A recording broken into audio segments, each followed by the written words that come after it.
Alors moi c'est Pauline Pernet, je suis dessinatrice sur le Temps des Ombres. Avant la BD, je bossais pour la presse jeunesse. Encore avant, j'ai travaillé dans le cinéma d'animation comme décoratrice. Et avant ça, j'étais étudiante en cinéma d'animation et j'ai aussi fait des études en illustration bande dessinée. Donc voilà, c'est à peu près mon parcours. Mais il est déjà plus cohérent que le mien. Alors moi c'est David Furten, alors pourquoi je me suis occupé du scénario du Temps des Ombres. J'ai commencé par du droit, donc pas beaucoup de liens.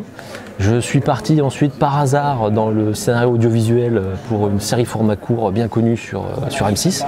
Et je suis passé à autre chose avant que le coup du sort, le destin et une chaîne YouTube de jeux de rôle qui s'appelle Grimoire et Tentacules nous fassent nous rencontrer par hasard. C'est ça. Et puis me voilà dans la BD où je découvre ce petit monde et je découvre d'ailleurs les gens qui le composent et c'est très rigolo. Alors ouais, bon, l'histoire est rigolote, je vais la raconter parce que moi il me fait toujours rire, à moins que tu veuilles la faire. Donc je tiens une chaîne YouTube de jeux de rôle qui s'appelle Grimoire et Tentacules et le hasard faisait que Pauline, pendant qu'elle travaillait, les regardait en fond, ces vidéos.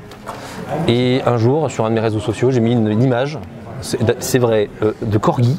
C'est des corgis sur la plage, des petits chiens, avec des épées en mousse que quelqu'un leur avait mis en traficotant l'image. Sûrement Photoshop. Et j'ai dit, ah là là, c'est rigolo, il faudrait juste leur rajouter des capes. Il leur manque que les capes pour correspondre à notre équipe de jeu. Et elle a vu le message. J'ai récupéré la photo, j'ai dessiné des capes dessus et je leur ai envoyé.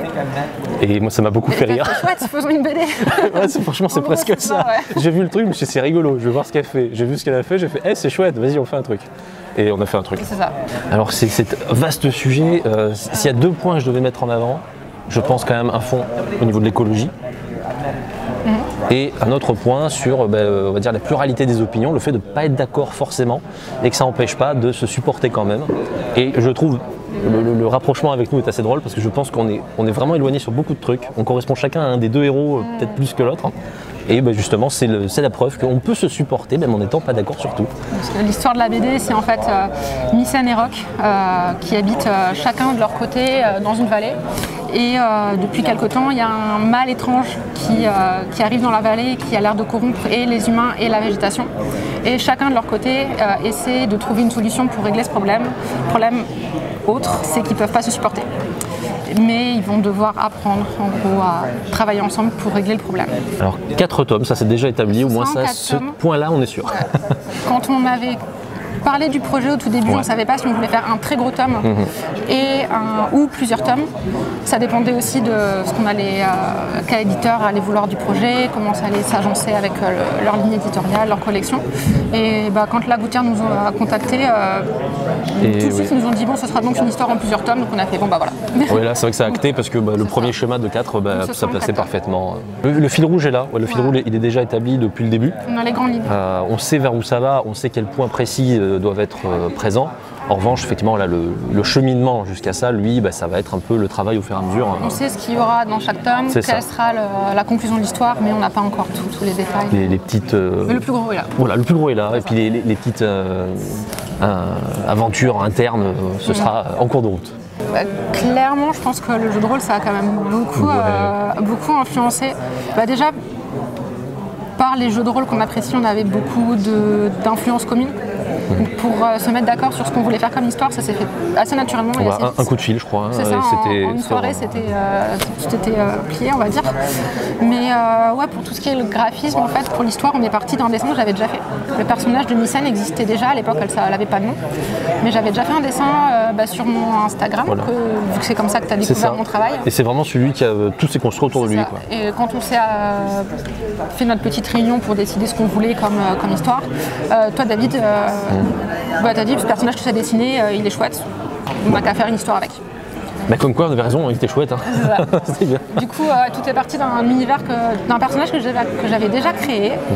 Et après, on a un peu construit l'univers en parallèle des premières réflexions sur le scénario.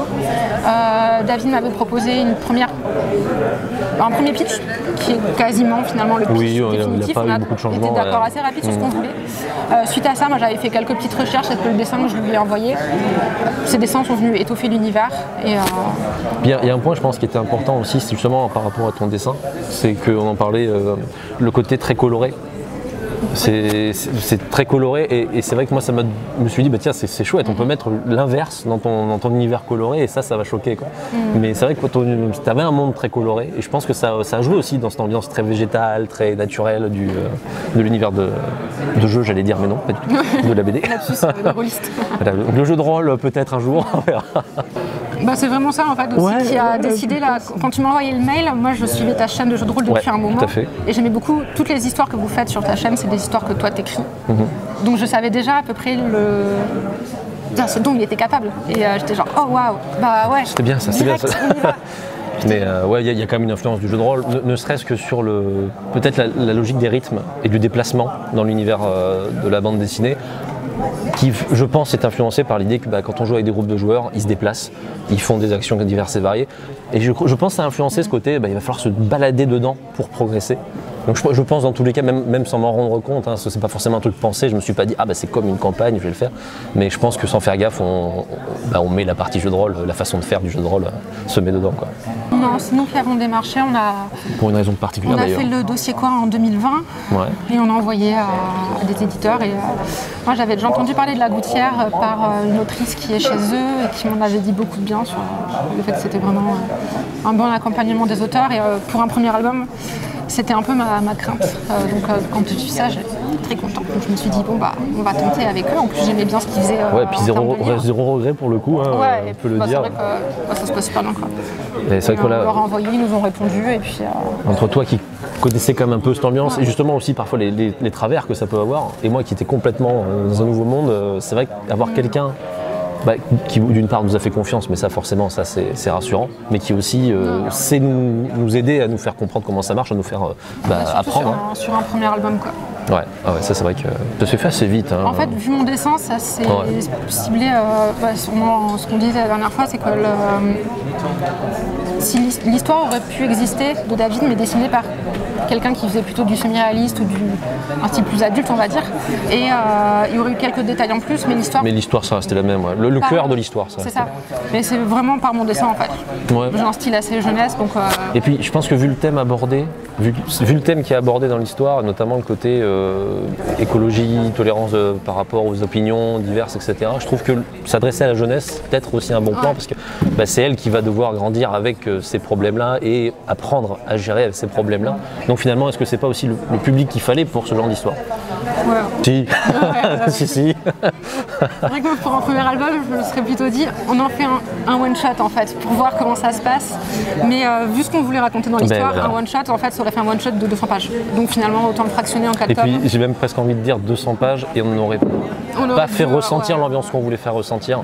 Donc c'est vrai que nous, tant mieux, ça s'est bien prêté au jeu et l'éditeur partait dans cette logique-là aussi, ça nous va très bien. C'est vrai qu'à La Gouttière, on leur a dit, nous, notre histoire c'est ça, on hésite entre un très gros tome ou plusieurs plus petits. Et ils nous ont tout de suite dit que ça correspondait plus à de la série. Donc, Mais c'est vrai que oui, c'est une découverte forcément. Hein. On débarque, le premier c'est fait. On commence à se dire, on sait comment ça marche à peu près. Moi j'allais dire je touche du bois mais ça n'est pas. Mais les suivants ce sera la même veine et on va essayer de faire quelque chose de bien du début jusqu'à la fin. Écoute. Non là ce sera un format classique de 80 pages. Un peu plus petit, attention, on est sur. J'ai plus les dimensions exactes mais légèrement plus petit. On a fait le choix sur différents. D'ailleurs ce qui est drôle c'est qu'on avait plusieurs options de format. Et on en avait 2 chacun préférés. Et un extrême et le milieu, on était tous d'accord. C'est parfait. On en revient à la différence Rock Nielsen, chacun le sien. C'est plutôt l'inverse. C'est vu ma façon de faire des planches qu'on a choisi le format. C'est pour ça qu'au début, moi, je voulais un format même plus petit parce que je travaille en 3 bandeaux. Maximum 6 cases par planche, enfin maximum aux alentours de 6 cases. Donc je me voyais mal faire un très grand format avec seulement 3 bandeaux. Au début, je voulais même un format encore plus petit. Oui, ton premier choix, c'est. Mais c'est plutôt l'inverse pour le coup. J'ai ma façon de faire et on a adapté le format en fonction. Si tu pouvais te mettre dans la tête d'un auteur de BD, ou d'un auteur, ça dépend de la question parfois, sur certaines interviews, elle n'est pas le même. Si tu pouvais te mettre dans la tête d'un auteur, d'une autrice, qui ce serait? Juste, tu peux te mettre dans son esprit pour voir à travers lui. C'est ça la question? Ouais, t'as un pouvoir magique. J'aurais dû faire mes devoirs avant de venir. Moi j'ai regardé, du coup je cherchais, j'ai fait bon, ça sera ça. Vas-y, commence, du coup je réfléchis. Et bien moi, ça sera une référence due à mon papa, parce qu'il avait pas mal de BD que j'aimais bien. Et une des premières BD plus adultes que j'ai découvert, c'était Le Moine Fou, et c'était de Vink.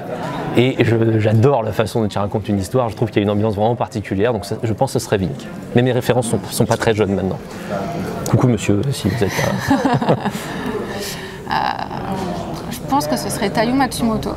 Parce que je trouve qu'il y a une... Enfin, j'arrive pas à mettre le doigt dessus, mais il a une façon de raconter l'innocence des enfants. Et il y a une telle poésie dans tous ses albums, peu importe les thèmes. Et ouais. Enfin, franchement, ouais, ce serait lui, je pense. T'es jeune ?